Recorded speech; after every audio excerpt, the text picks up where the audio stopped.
So the first thing I wanted to know is when the business of Creedence and the legacy of Creedence you felt start to turn around, that you went from being a band that used to be big to a band that is big again.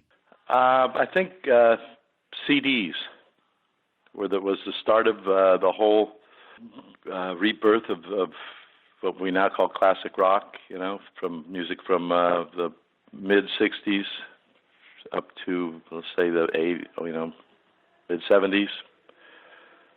I guess that's classic rock. I think the reintroduction of the entire catalogs of all the artists, including Creedence, of course, but in the new format, the high-tech format, I think that just re-energized the interest in all the great music that had been made during that time period. And from that grew wider audiences and eventually, classic rock radio, and now we have 100 and how many channels on Sirius XM, and it's endless, the amount of the fragmentation of music. But for classic rock and bands like Creedence, I think that it really kicked in with the release of the catalogs on compact disc. Sure. Was there a particular cover or mainstream exposure that inspired you and Doug to get back together? Well, it's just we kind of backed into the whole project. I'd been living in L.A. and I moved up to Lake Tahoe, where Doug had been living for, 15, 20 years. Kind of lose track of those details. But anyway, we started hanging out and having some beers and just, jamming, just bass and drums, jamming in his studio at his house. And we thought, maybe it'd be a good idea to put together a band, and what better catalog to play than our own. We miss playing those songs. There was that unfortunate evening at the Rock and Roll Hall of Fame induction, which might have helped light a fire under us once we saw that the project had possibility. Once we got the right guys together, we thought, wow, we like this. Maybe Creedence fans will like it too. And we were right. Absolutely. And I saw you guys last summer at the St. Kitts Music Festival, and I was impressed that it was nothing but hits, and you guys still could have played even other hits if you played an even longer set. Has that been the goal since day one, to just have a hit set, or did the set list evolve over time? Well, it evolved over time. This is our 23rd year, so it's been evolving, and then we finally found what we liked playing, with a mixture of the hits, the B-sides, which were also hits in many cases, and some longer stuff thrown in so that we give the singer a break and let the guitar player get some spotlight time. So we have a couple of extended pieces, but Susie Q's long, Grapevine's long. We play about 100-minute show, so we can't play everything, but we know what works, and we enjoy playing it every single night. At soundcheck we play other songs, so it's not like we're just, that's the box we're in. We play a lot of different songs by, the Beatles, the Stones, Sam and Dave, Wilson Pickett. We do a lot of stuff at soundcheck that we don't do during the show, just for our own, kicks.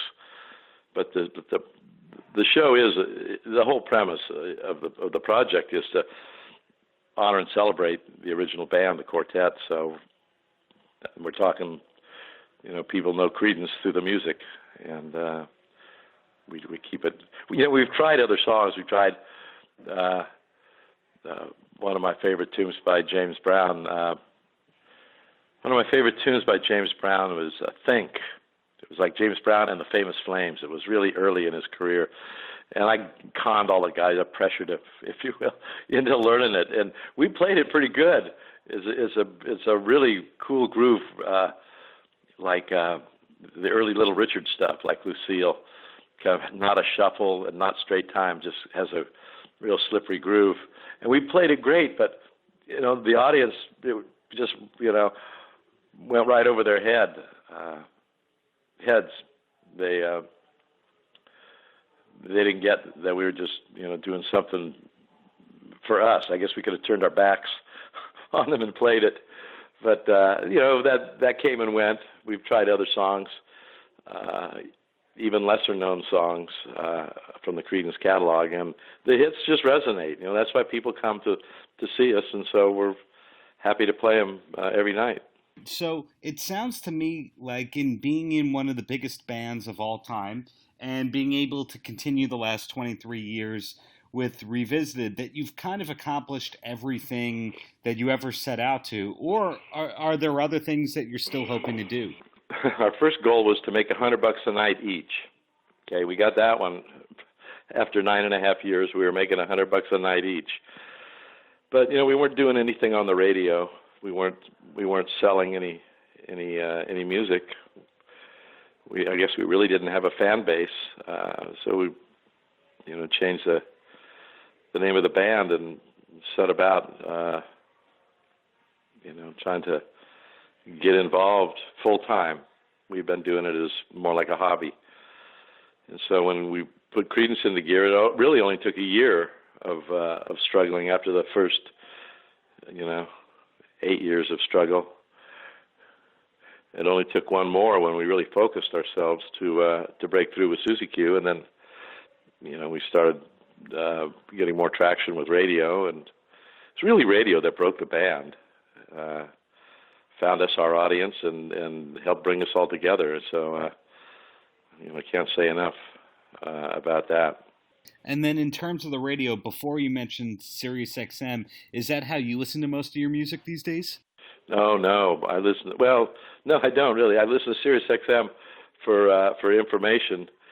I occasionally, will drift into one of my favorite channels, but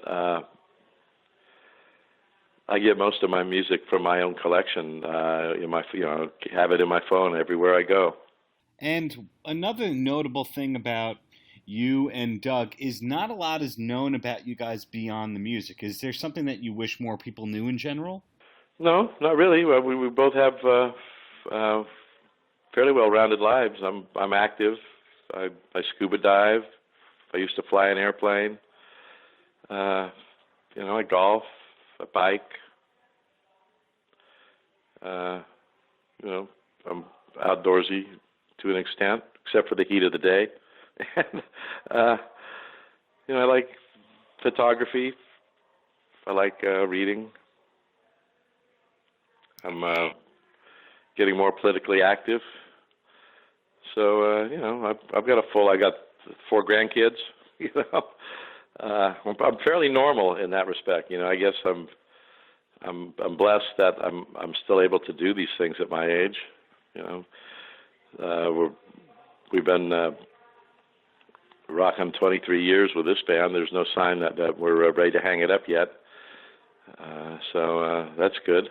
And was your lifestyle this way in the years between your two Creedence bands?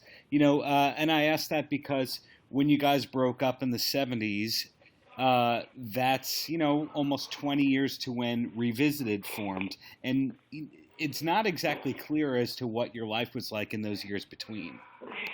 Yeah, it's more than 20. It's like almost 25 years plus. Life was okay, Doug and I did production work. We played with the Don Harrison band. Raised our kids.